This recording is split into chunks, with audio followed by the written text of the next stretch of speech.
بودین زادت سعی میدین مردی دانو زیرک و هوشار پر از نیروی توانا راست قبل و راست گوی در پای راست همدمی با وفا دوستی مهر و وفا در سفر برار بودن افتخار هر قدمش پر از شکوه کار با مسئولیت کار دوست داری به آزار افده داری رایت چرا کند بقرار زود روزت مبارک ای دوستی نیکو سلامت باشه عمرتان پرشکوه برای آینده امید و ایمان زیاد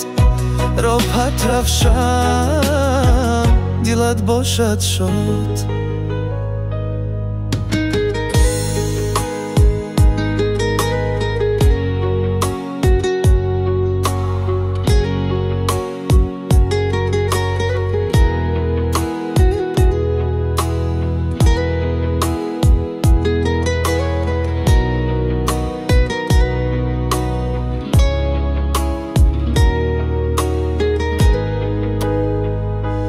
در سفر برار بودن افتخار